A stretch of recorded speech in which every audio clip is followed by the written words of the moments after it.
If only God were here to revive them. Where's God in the meeting, right?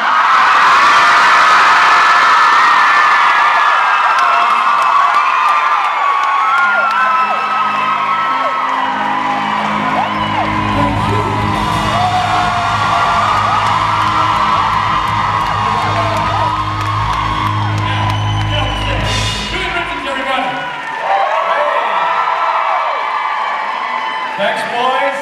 Thank you. Hello, everybody.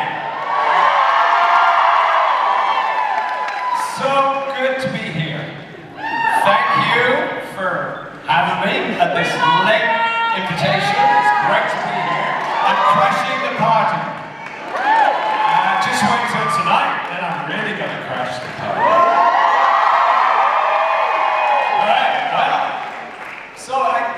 It's so bright, I can hardly see, but there's a load of people out there. So, it's been a year since I died. And life's not been the same since. People, in the old days, I used to walk down the street and people would go, oh my God, it's dead, it's dead, it's dead. And then I was at a convention and I was actually on an elevator in Dallas and a bunch of people went, oh my God, and they ran out the elevator. And now, it's very odd. People will see me and recognize me in the store or walking down the street and I go, aww. Like I'm some kind of cuddly kitten or something and they feel sorry for me. And then the other extreme is people going, you know you shouldn't have died. I hope there's no spoilers here. I hope you've all been aware. I'm sure you have. And yeah, so here I am!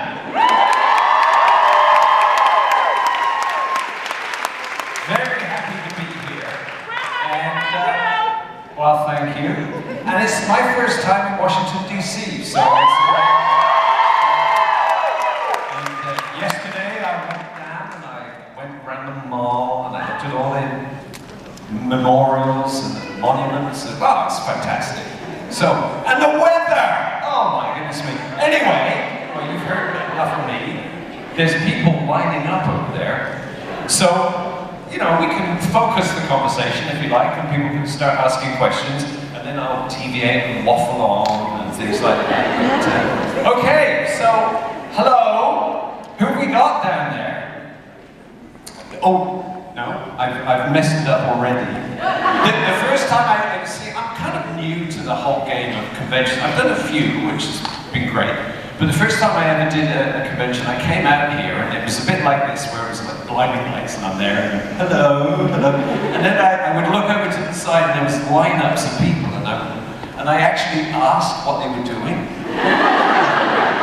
I thought I was supposed to talk, then oh, okay. But I keep getting it wrong, so I've anticipated it too much. Are we good now? Yeah? Okay. All right, let's go with our first question.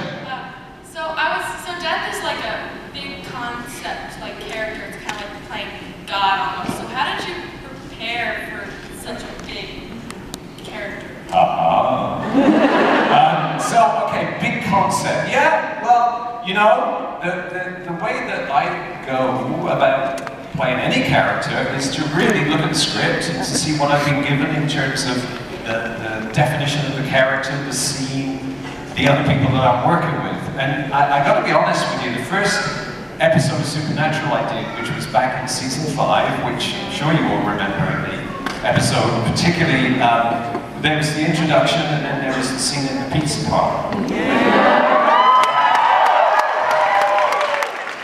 So I've been given the script, and the big thing for me was that the script was kind of spooky, and he clearly had a lot of authority, but he had this great human quality of liking junk food.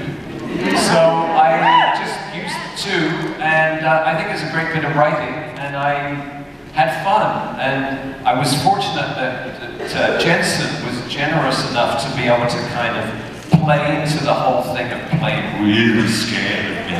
So, because you can see I'm a terrifying person.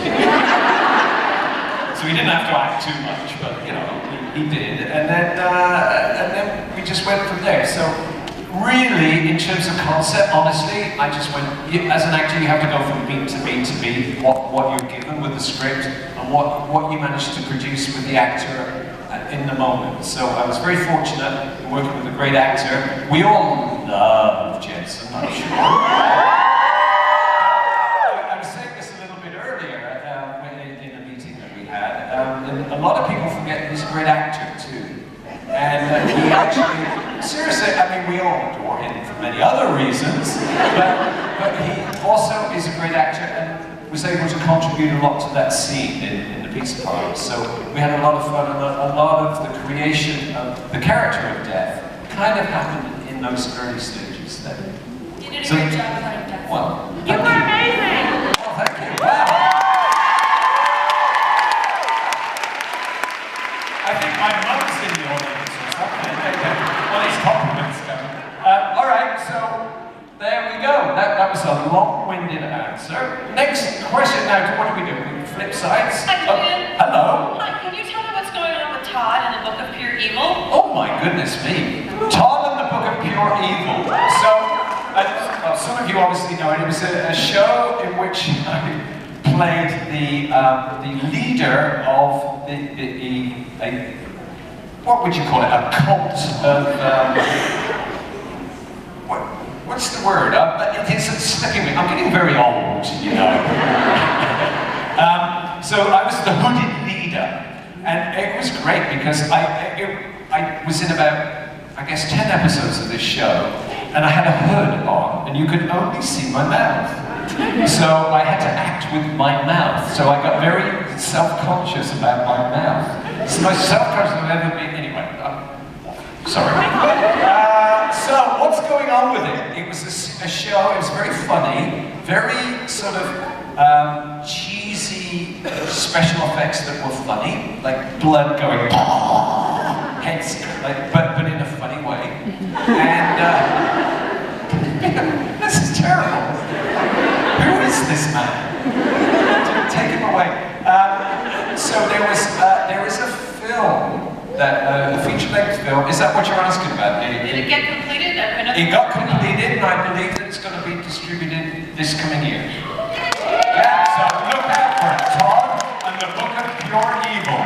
And if you see a mouth that looks like mine, that's me. Thank you. Here. This is my character. I do, in the characters that I play, it's a bit alarming as you get older. And you know, you get pegged for certain parts. I realized I was in a movie recently which has become a big hit called The Witch. Now, if you sneeze at the beginning of the movie, you'll miss me. But I am in there, and originally when we filmed it, there was more. I'm the head of the village that banishes our heroes, and so there was a long extended sequence. And then what I do is I basically go to the wilderness, go away. And I realized that it was exactly the same scene that I have in Man of Steel, where I'm doing the same thing except encrypted. Go! And I got a different hat. So basically, all you have to do is dress me up in different costumes. And then we wear go! Team, go! So that's easy. Todd and the Book of Pure Evil, go! I'm a very versatile character actor. Okay, next question. Hi, my name is Felicity, and I was just wondering, have Jared and Jensen ever pranked you? I missed the last bit. Has Jared and Jensen ever what? Pranked you? Like... Oh, pranked me. They're too scared. Because that's one of the good things. When you play a character like that, even though people laugh, they always go,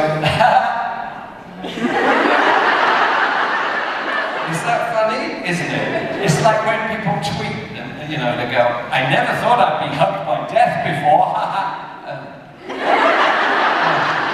so, no, they haven't pranked me. Now, that's not an invitation for them to prank me, even though it's April Fool's, I know. No, I'm very happy in that. So I'm going to be the old curmudgeon that doesn't like being pranked. Misha's tried it a few times. But, you know, flick in the ears does him good. And I'm very fortunate.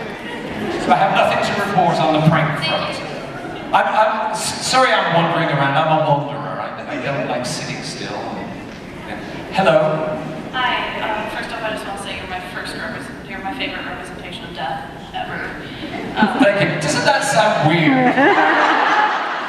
But I'll take the compliment. Thank you.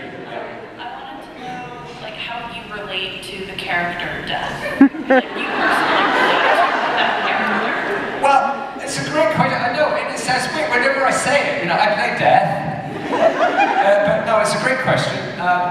And it's a very serious question too. And as I said before, I'm a character actor, and to be serious for a minute, I think one of the great things about the character of Death is that he isn't just a force of evil or somebody that is coming to do harm to everybody. I think he's part of a natural cycle. And death, like the seasons, you know, I mean, it flows from spring to summer to fall to winter. And I think that death's role in Supernatural is very much part of, to maintain order and balance. And I think that that's there in the show. And I think that the relationship that Death shares with, particularly with Dean and with Sam, but he has more interaction with Dean, is that of somebody that's like someone that cares, like a relative or like an uncle, or somebody that is more than just a bad figure. So I don't look at Death in negative light. I just see it as a cycle. Okay? Thank you. Thank you. Thank you. Okay. Hello, over there.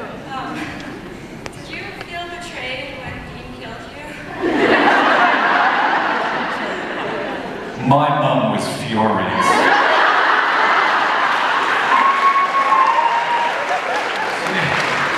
I tell you, he'd better not go near my mum, otherwise it's going to be in a lot of trouble. It was a little bit of a surprise, I can tell you. Yeah, betrayed, well,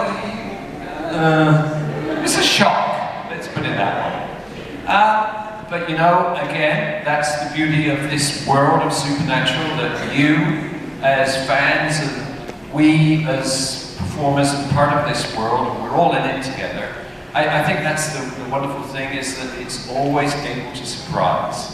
And the moment you get secure and think, oh, well, you know, Death can never die. And who knows? So this is a universe that everything is possible. I love it for that.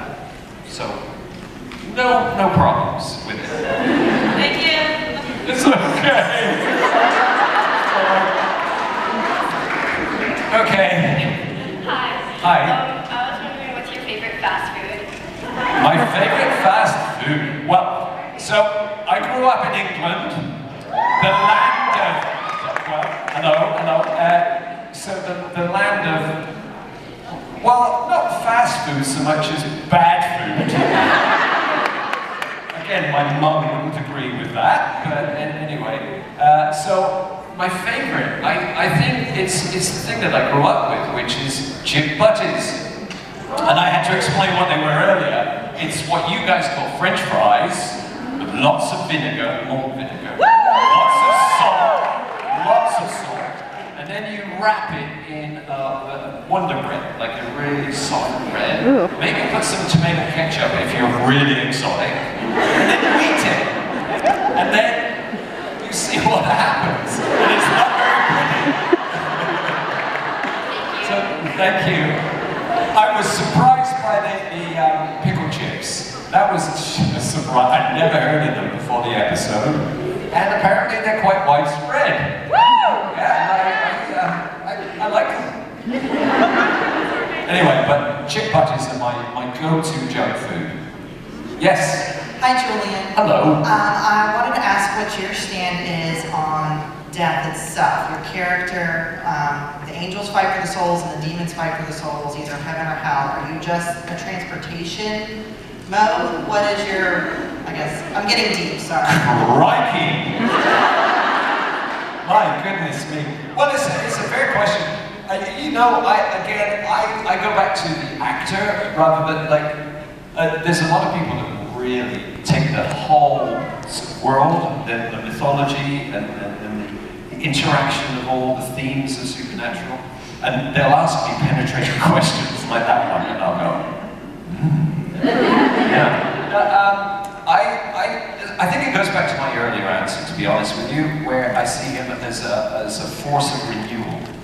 So it's not a negative thing, and that's the language that I use as an actor, and that's kind of the language that I keep to, and that way I keep death as my own sort of creation, my own character, and I'm aware that there's a whole mythology with reapers and the way we all fit in, but for me, I'm just an agent of nature. You're an equalizer, like everybody has to go through death. Yeah. Does that make sense? Yep. Okay. All right. Thank you. And then that lets me off the hook because I'll take it. Thank you. I had to work very hard for that answer. That was a very good. I actually love the fact that the world of supernatural, as I've become used to it, and I've met more and more fans, I realized that so many people approach the show and the actors on so many different levels, and again, that's something that I value, and I think it's great that some people appreciate it for show to show, story to story. Some people take the whole character arc, and some people take the entire world. Okay, next. Hello. Hello. I'm happy you brought up the film The Witch. I was actually wondering how was it on set, and did you enjoy yourself there? And if you've seen the film, liked it? Yeah, I've seen the film. I really liked it. The Witch is a horror film. My first-time director, his name is Robert Eggers, really talented young man, and very assured piece of filmmaking. And it was a pleasure to be a part of. Now, when you do a film on a relatively low budget, with a new script, you don't know how it's going to turn out, right? So when I filmed it, I thought, well, this is really great. I liked the way that he was filming things. It was very imaginative. Nobody in it was well-known or famous, so there was no guarantees that it would be a success. But I had a good feeling about it, and I'm just really pleased that it turned out the way it has. And I think that you're going to watch his career blossom. He's a very talented man. So that's very gratifying for me as an actor. So many times, people like myself, character actors that go to a lot of different shows, invest in something, and we think, oh, this is great, this is going to work, and then for some reason it just doesn't catch a nerve, or something doesn't work, or the network isn't very keen on that style of show, and it just fades away. So, when things just suddenly catch fire, it's great. But it's an interesting dilemma for people like me, because I find myself at the edge of a lot of these stories, a lot of the time. I'm very happy to be that way. I mean, that's kind of my role in life, is within a bigger picture, if you like. So I'm very happy when that bigger picture is very well known. But often the success or the failure of an enterprise doesn't affect me directly as much as it would the people that have been in the entire movie shoot. For that one I was just there in a rural area for about 3 or 4 days. So for some people it was their life for about 6 months, 9 months. Okay, so moving on. I'm trying to give you meaningful answers too. How am I doing? Am I doing all right? Going stage left. Here we go, stage left. Hi. So Hello. it's been stated that death is perhaps even older than God, as not only a character but a concept. And I was wondering, what time in history or what period of human history do you think death would have enjoyed witnessing or favored to be a part of? What period of history of death you enjoy? Well, I guess the Middle Ages, death was a lot more widespread. We had a lot more work to do in the Middle Ages, anyway. And gruesome work. I think I would have gone, no, I don't like this. Yeah. I think that's kind of I always think of death and plagues and famines and conditions that were less than sterile and perfect. So I think that probably would have been the one in which death flourished. I don't think Julian would have been very happy playing death at that particular time. I'm very happy playing death in this period of history. Thank you very much. Thank you so much. That's it. All right. Hello, I have one that you may not know the answer to, and that's okay because I have a backup if you don't.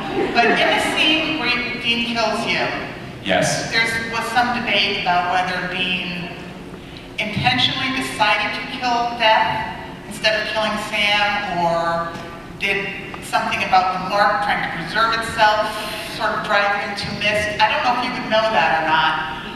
What was Dean's... When he hit me! Did he choose to do that, or was it a surprise to Dean Yes. as well? I don't know. Well, I can't answer that because that's very much the other actor's intention, right? So I can't speak for Jensen. I don't know. I think probably most people that I've talked to, and probably most of you out here, it looked pretty deliberate to me. But I'm gonna get my own back at some point. But you're right. There is room for doubt. Right, and I think that's what's so smart about again, the writing and the structure, and the fact that it came at the end of a season. And I suggest that we'll be hearing more about that and what the logic was. Again, I don't know. I'm not giving anything away, but we'll see. Thank you. Thank you. Thanks. Hello, stage left. Hey, Dad. Hello. So, I love that when people say, "Hi, Dad." So funny. It's like, you know, you're walking along the street and people go, "It's Dad! Hey!" Very good. Yeah. Go on. I sometimes deliberately will, you know, walk along with very pompous people that I know, and then have people that know me as Dad shout to me. It's really great.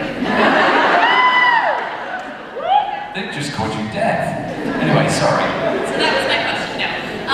So in season 6, as you know, in the episode where Dean takes the role of Death. And Samara, the Yeah, incident. Samara, yeah. Yeah. At the end of the episode, you, as Death, say that sometimes you wish that you could take the ring off. Yeah. And you also are very willing to give Dean the role of Death for the day. So that begs the question, is Death unsatisfied or unhappy with his job?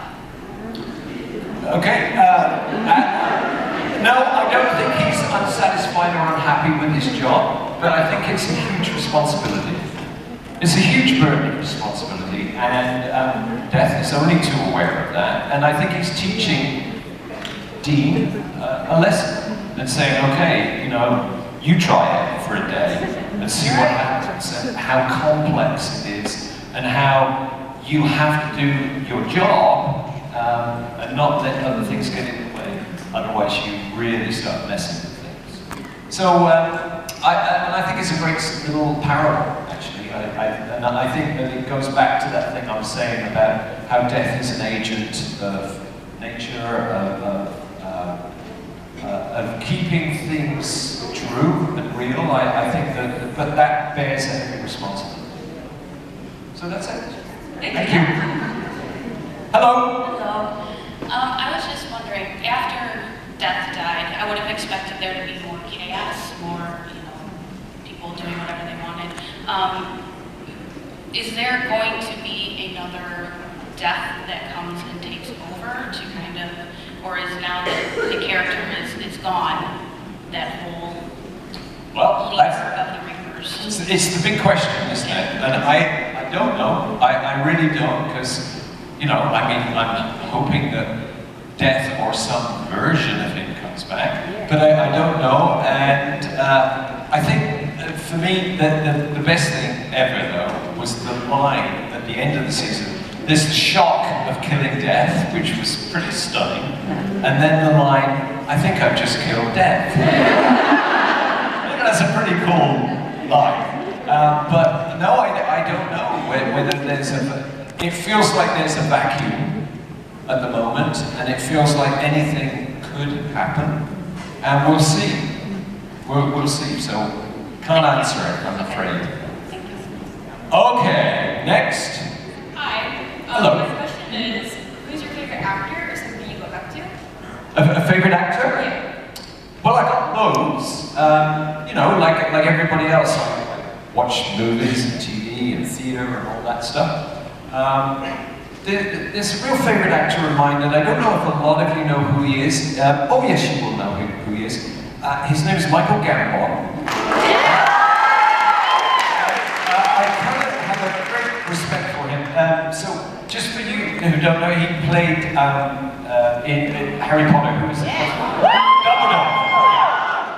Which is kind of unusual for him because he's a little bit like me. He's a character actor. Well, he's slightly different than me, but slightly different than me. But he's played a lot of characters: television, film, theatre. He does a lot of theatre too. And he recently has become well known to the public through his work in Harry Potter. But that's sort of a bit of a departure for him. So I don't think if you were discussing his body of work, you would, you know, go, oh, he's the guy in Harry Potter. It's just a reference. But he's done so much great work. He's a great actor in classical theatre. He's a great man, a great person, and that means a lot to me. I've worked with him personally, and he's been an inspirational on a professional and a personal level. And so he's one of the greats that I think. He's actually he's a British actor, and he's been knighted. He's Sir Michael Gambon.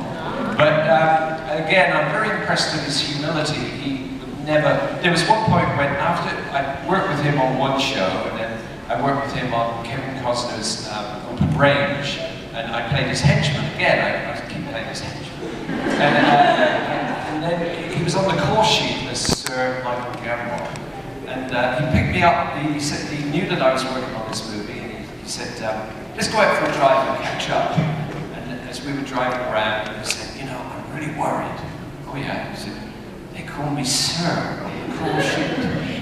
What am I going to do? And he was genuinely concerned that, you know, he didn't want to be called Sir, and he didn't want to be different than everybody else. He just saw himself as an ordinary actor. And I find that humility and that down-to-earth quality inspirational. And so, yeah, so he's my hero for the day.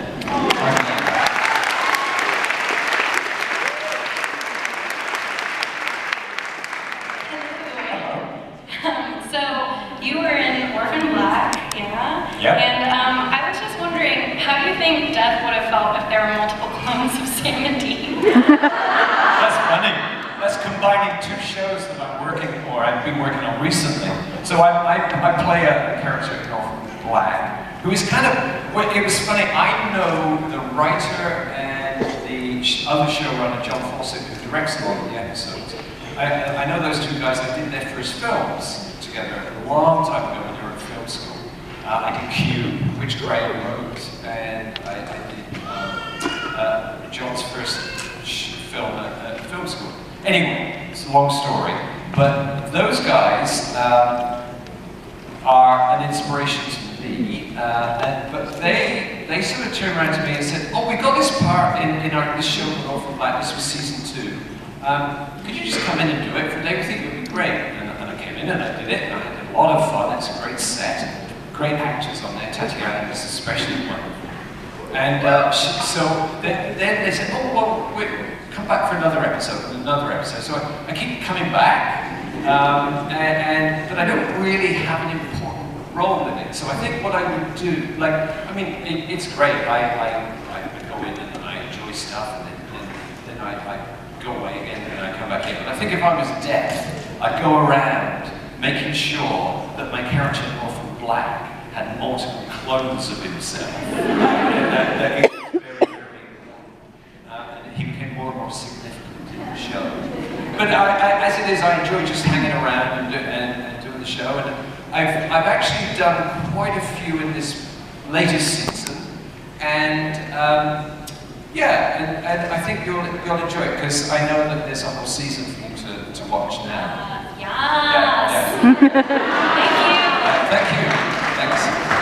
Okay, come over here. Hello. Hello. Does your children call you dad or Dev? You call me dad? What? Oh, my children. my children. Yes, dad or dad. No, well, it's normally dad. Really. And yeah, it's dad. It's dad. But you know what? I've become cool in my daughter's eyes because I play dead. I played so many weirdos that she'll often go, that's embarrassing. That's just embarrassing. But since I've done Supernatural, she has so many friends that go, your dad is dead? Oh my God! Oh my God! And it goes on and on and on. So now her status has gone from being embarrassed to kind of walking out, my dad's dead. Although they still call me dad, in my daughter's eyes, I think I'm sort of honoring death. Death. Thanks for your question. Okay, bye. Hello. Hi. So I was really excited when you showed up in season 3 of Hannibal, and you played a rather interesting Oh, yes. show. So I was wondering what that experience was like. Well, so I did an episode of Hannibal, and which is a really interesting show. Obviously I've seen the movies like everybody else, and I had no idea that there was a TV show, and I couldn't imagine how there could be a TV show, and it's sort of weird and off the wall and off kilter, but I like that stuff. So anyway, I went in, and they wanted me to play this guy. I basically look like a caveman. I don't know if you've seen any pictures from it, but I've been kept in a cage for 30 years or something. So I have a beard. I can't grow a beard. So I had a false beard down here, and I had hair extensions out here, naked chest, like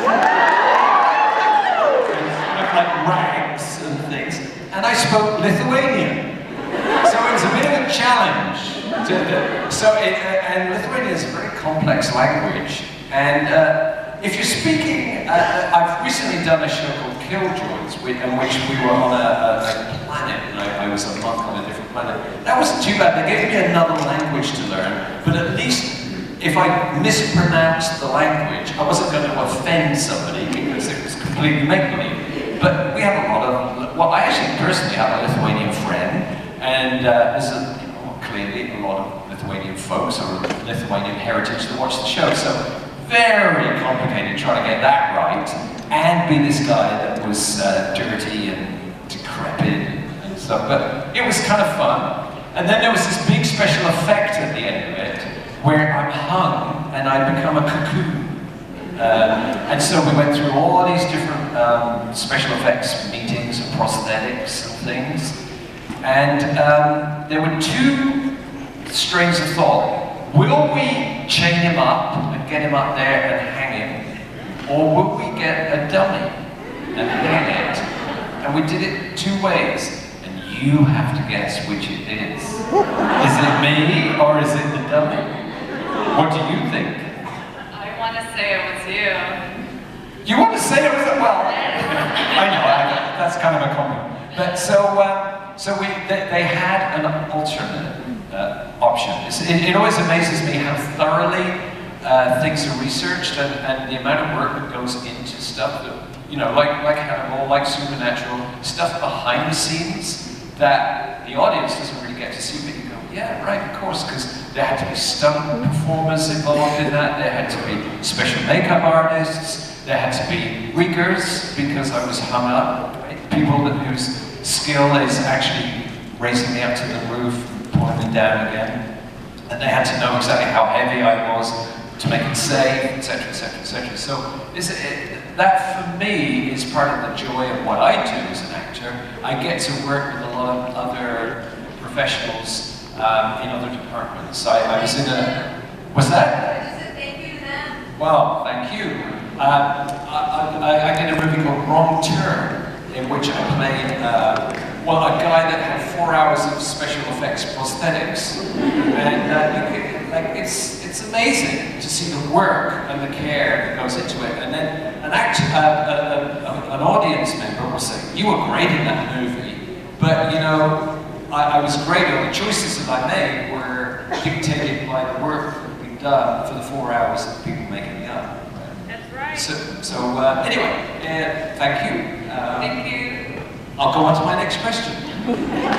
I'm aware, so I keep looking around to see if there's a hook that's going to pull me off, because I don't give like 3-word answers. I'm not a good politician, I start going. And another thing, and then I'm looking to see if there's a hook pulling. Anyway, shut up, Julian.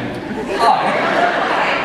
I was wondering, when you were filming Kingdom Hospital as Otto, I noticed you weren't in some of the more fun scenes, like when the dead guy got up and started singing. Do you wish like you were a part of those scenes, or were you all kind of like on the sidelines going, "Oh, that's just awesome"? Well, I think you live vicariously through the show that you're doing. So I'm proud to be a part of it, and as long as I embrace the things that I'm in that show, I feel very much invested in all the good stuff and the stuff that doesn't work. You know, you feel like, oh man, that wasn't too good. So you're part of the team, really. It doesn't always pay off, but you know, as you or witness to, a show like Supernatural just builds and builds, because it almost becomes like a family, and it becomes an interaction between everybody. But in Kingdom Hospital, by the way, it's a TV series that was shot. It was based on Stephen King wrote it, and it was based on a TV series by Lars von Trier, Denmark, one of his earliest projects. And I played a very short-sighted security guard. And it was kind of cool. And you were saying that did I watch the other scenes and wonder about those? Well, some of the scenes I was in were pretty funny and pretty cool. So I enjoyed those. And there were things like, and I'm going back to the previous person that asked the question, there was so much thought went into it. See, I played a guy with these huge glasses, massive, like this, right? Because I was playing a guy who was short-sighted. And the props guy said, you know, you're never going to be able to see with these glasses on. So I tell you what I'll do. I'll get an optometrist to make a corrective contact lens to put in. So I said, oh, that's really kind of you, thank you. So I went to the optometrist, got the contact lens that negated these huge glasses, right? So first day of shooting on Kingdom Hospital, I put the contacts in. It took forever because I'm not very good at doing that. And then I put the glasses on, and then I started to go. Because wherever I looked, my eyes would be correcting and then going dizzy and then correcting. And so in the end, I just went, I can't wear these, I'm really sorry. So I took the contacts out, and then we decided that I would just rehearse in plain glasses and then shoot the actual episode with these huge things. And so that brilliant acting, that guy that can't really see anything, it's not brilliant acting. I'm just walking and I'm going, oh, ow. So it's genuine. But there was a whole long process that went into that. I love doing it, so. Well, thank you. No acting required. Thank you so much. Thank you. Okay, coming over here. Hi. Hi. So if you could play death in any show, what show would you choose? Oh my goodness. I don't know. Who don't I like? What show don't I like? Go and kill it all. I don't know. I think my childhood sort of crush show, my favorite show ever, that was part of my formative years was Doctor Who. It's one of those funny shows that's just gone on forever. So there's parts of my life where I lost touch and I don't even know who the doctors were. But there are other times when, you know, I really followed it, right? So I've been more aware of it recently, and I was aware of it really at the beginning, in the early days, William Hartnell, some of the really early. And so I guess you know, if I had a sort of I think somebody in a similar universe that would be really cool would be Doctor Who. So let's say Doctor Who. Okay, thank you. That was Thank you. the perfect answer. Hi. Hello. I wanted to know what you think, or what you I'm going to sit him down with the biggest Chicago pizza you've ever seen in your life, and I'm going to force feed it. And then I'm going to follow up with hamburgers and hot dogs. And he's going to put on weight and he's going to look at me. And then I'm going to walk along like a sun-tanned god. And all the women are going to go, "Oh, Death, you're so handsome." That's what I'm going to do.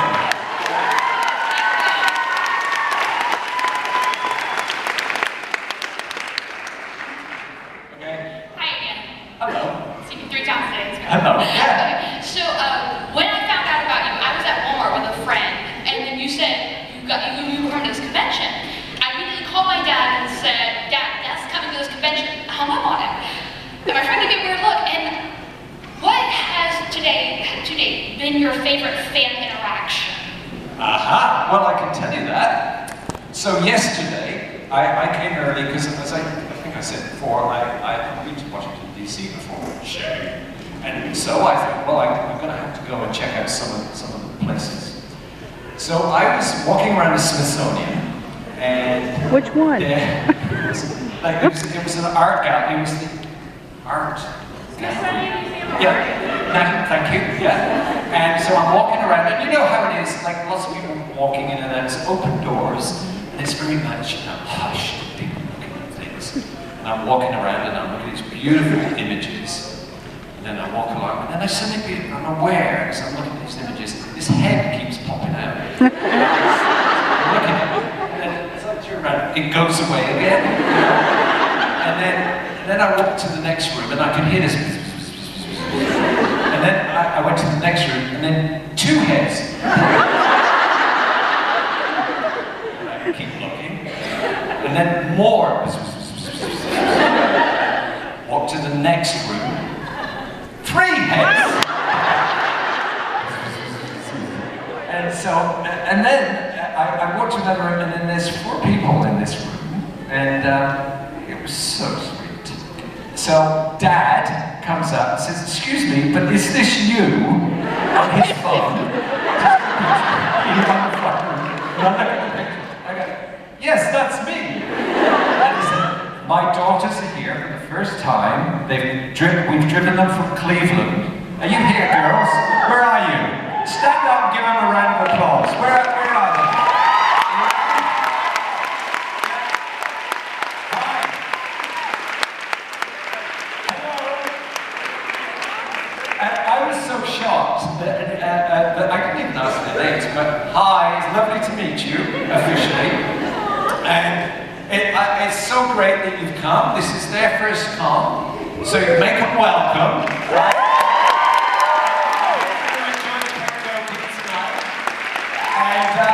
That for me is what this is all about, and it's such a privilege to be here. And thanks, Mum and Dad, for bringing them as well.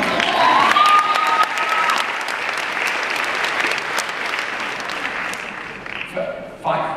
Okay, so I'm going to be quick. I'm trying to sort of motor through some of these questions. Do you think your character will eventually come back since nothing seems to ever really stay dead on the show? Yes! Do you want me to come back?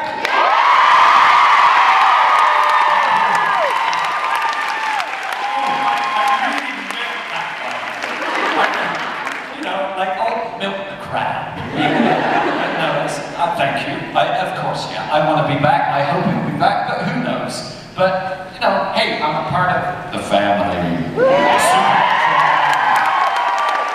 Okay, next. I'm being quick, sorry. So, how many times have you been told that the way you portray Death is really elegant and sexy? How many times? I'm always elegant and sexy.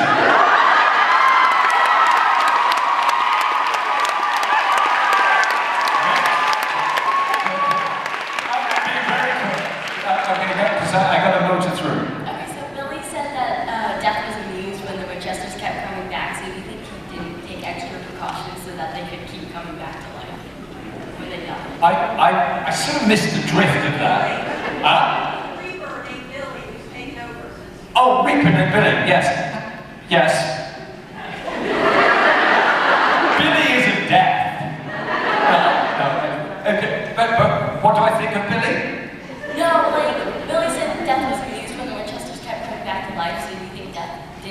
extra precautions to them coming back to life so that they could? I'm not sure.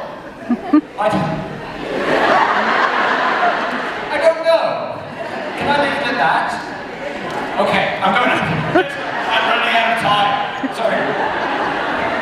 Phew, I couldn't answer that one. Yes? Love you, by the way. Oh, good. Thanks. Just want to know is, does Death ever really die? And will he be back on Supernatural? Yes! Yes, he will be back. No, he doesn't die. Not in the other way. Okay, and? First off, Chipmunks is fantastic. And second, Death can trade places with any character in Supernatural. If I could trade places with any character. Don't trade places. Be yourself.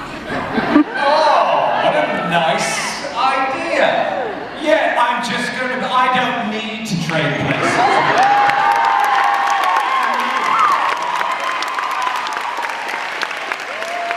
Thank you. Oh, my head is getting so big. Great. We got, yeah, okay. Okay, if you go with the theory that Death is a sort of divine, ethereal being, where do you feel Death actually went after he was quote-unquote killed? Vegas.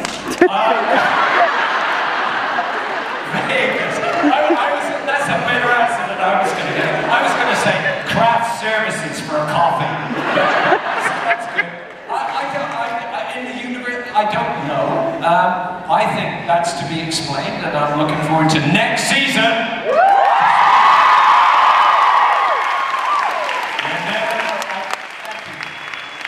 Yeah, okay.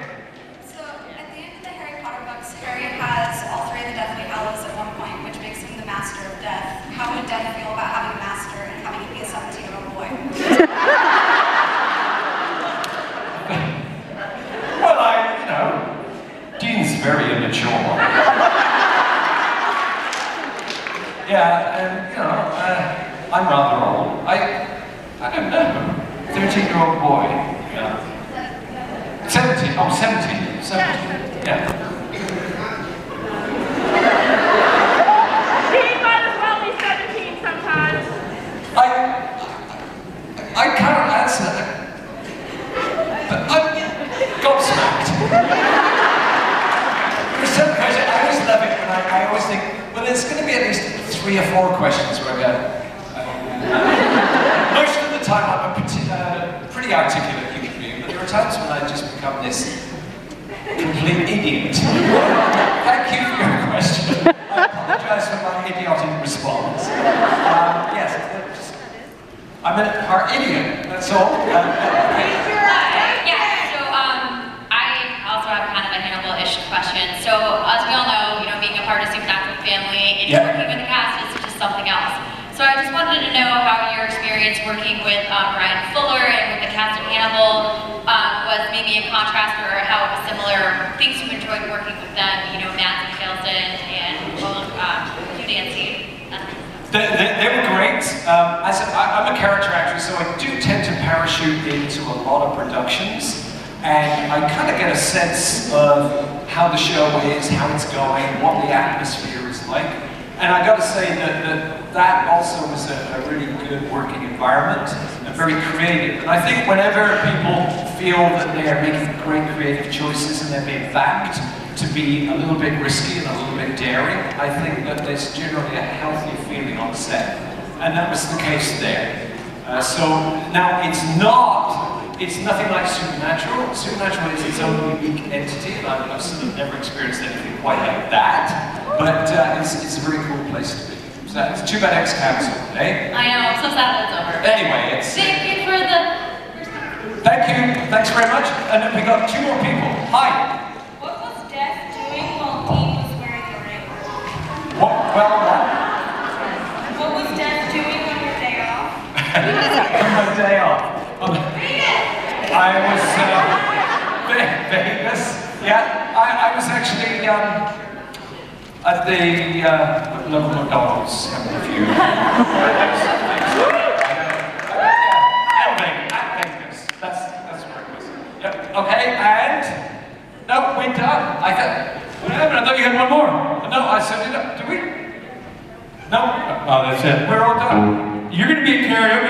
You know that? Yeah, yes, I saw it.